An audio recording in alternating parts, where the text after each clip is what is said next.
ডিমের রেসিপি মানেই ডিম ভাজা, ডিম ভুনা অথবা ডিমের কোরমা না। ডিম দিয়ে অনেক অনেক লোভনীয় রেসিপি তৈরি করা যায়। আজ আমি আপনাদের জন্য নিয়ে এসেছি ডিমের নারকেলি মশলা কারি। এই মশলা কারি একবার তৈরি করলে আপনারা বারবার তৈরি করতে চাইবেন। আমার প্রিয় ভিউয়ার্স, আসসালামু আলাইকুম। কেমন আছেন আপনারা সবাই? আশা করি মহান আল্লাহ তাআলার রহমতে আপনারা সবাই ভালো আছেন।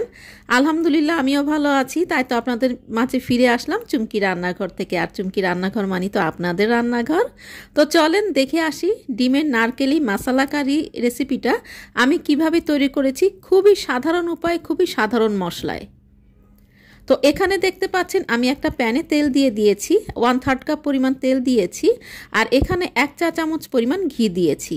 অবশ্যই কিন্তু এখানে ঘিটা অ্যাড করতে হবে, কারণ নারকেলের সাথে ঘিয়ের ফ্লেভারটা কিন্তু অনেক ভালো যায়।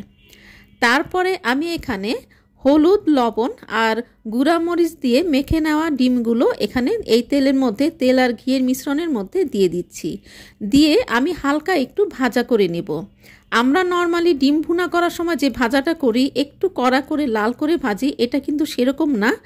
জাস্ট লাল হওয়ার আগেই তুলে নিতে হবে, একটু সফট থাকা অবস্থায়। তো ডিমগুলো আমি তুলে নিয়েছি। তারপরে সেই তেলের মধ্যে আমি এখানে দিয়ে দিচ্ছি 1/3 কাপ পরিমাণ পেঁয়াজ কুচানো।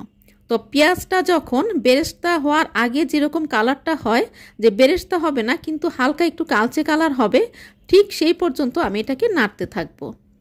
এরপরে আমি এখানে দিয়ে দিব হলো আধা চা চামচ পরিমাণ রসুন, আধা চা চামচ পরিমাণ আদা আর 2 টেবিল চামচ পরিমাণ পেঁয়াজ বাটা।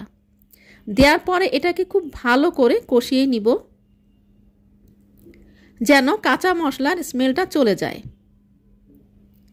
তারপরে এখানে আমি দিয়ে দিব সাধারণ কিছু মশলা। একটা তেজপাতা 2 ভাগ করে দিয়ে দিয়েছি, একটা দারচিনি দেখতে পাচ্ছেন, একটা এলাচ আর 2-3টা লং দিয়েছি। মশলার পরিমাণ খুবই কম, কারণ আমি এখানে যেহেতু নারকেলি মশলা ডিমের কারিটা তৈরি করব, সেখানে আমি নারকেলটাকে হাইলাইট করতে চাচ্ছি। আমি যদি বেশি মশলা ব্যবহার করে ফেলি তাহলে কিন্তু নারকেলের যে অ্যারোমা সেটা কিন্তু আর খুঁজেই পাওয়া যাবে না। তারপর এখানে একটু পানি অ্যাড করে দিলাম মশলাটা কষানোর পরে। তারপরে এখানে দিয়ে দিচ্ছি হলুদের গুঁড়া, মরিচের গুঁড়া আর ধনের গুঁড়া এবং লবণ। আমি কিন্তু এখানে কোনো জিরা অ্যাড করিনি। আর দিয়ে দিচ্ছি একটা বড় কাঁচামরিচ 2-3 টুকরা করে দিয়ে দিয়েছি। আর ছোট হলে 2টা দিয়ে দিবেন, অবশ্যই ভেঙে দিবেন। আমি এখানে জিরে দেইনি। জিরে না দেওয়ার কারণ হচ্ছে, জিরে দিলে কিন্তু এখানে যে নারকেলের যে অ্যারোমা সেটা কিন্তু একটু নষ্ট হয়ে যাবে। এবার আমি এখানে 1/3 কাপ নারকেল দিয়ে দিচ্ছি। কোরানো নারকেল আমি বেটে নিয়েছি, কিন্তু এটাকে পুরো মিহি করে নেইনি, একটু আধা ভাঙা, যেন একটু দানাদার থাকে সেভাবে করে নিয়েছি। তারপরে একটু পানি দিয়ে খুব ভালো করে কষিয়ে নিব যতক্ষণ না পর্যন্ত তেলটা উপরে উঠে আসে। আর এটাতে নারকেলের অ্যারোমা এত সুন্দর পাওয়া যায়, যেহেতু আমি এখানে যে স্ট্রং ফ্লেভারের মশলাগুলো কম ব্যবহার করেছি। আর এই যে চারধারের যে মশলাগুলো, সেগুলো কিন্তু সব সময় ছাড়িয়ে নেবেন। মনে করবেন যে রান্নার সময় দেখার সৌন্দর্যটা আগে, প্রথমে দর্শনধারী তারপরে গুণবিচারী। এই যে আমার তেলটা কিন্তু, মশলা যে তেল সেটা কিন্তু উপরে উঠে এসেছে। তারপরে যে আমি ডিমগুলো এখানে দিয়ে দিচ্ছি, দিয়ে প্রায় 2 মিনিটের মতো আমি এটাকে একটু কষিয়ে নিব, যেন মশলার ফ্লেভারটা ডিমের মধ্যে ঢুকে যায়।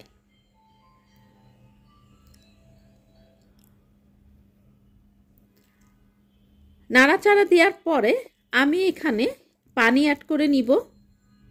যেহেতু এটা মশলা কারি, এটা ভুনা হবে না, সেহেতু আমি এটার একটা পরিমাণ মতো ঝোল রাখবো। তো দেখতেই পাচ্ছেন ঝোলের পরিমাণটা, এর চেয়ে কম দেওয়া যাবে না, কারণ যখন এটা রান্নাটা কমপ্লিট হয়ে যাবে তখন কিন্তু ঝোলটা টেনে নিবে নারকেল। আর এখানে আমি দিয়ে দিলাম 1 চা চামচ পরিমাণ চিনি।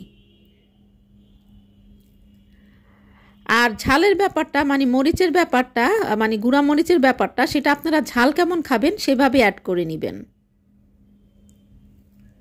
তারপরে ঢাকা দিয়ে মিডিয়াম হিটে এটাকে আমি খুব ভালো করে জাল করে নিলাম। তারপরে দিয়ে দিলাম আমি এখানে 3-4টা কাঁচামরিচ।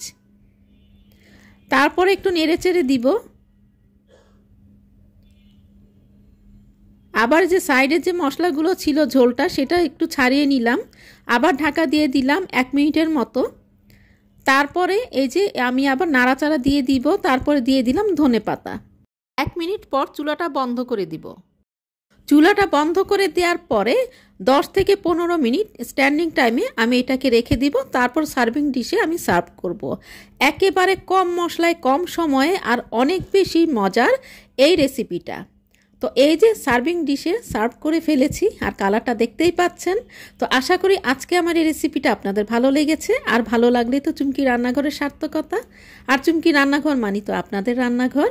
তো মনের মাধুরী মিশিয়ে রান্না করবেন, নিজে খাবেন, প্রিয়জনকে খাওয়াবেন। সবাই ভালো থাকবেন, সুস্থ থাকবেন।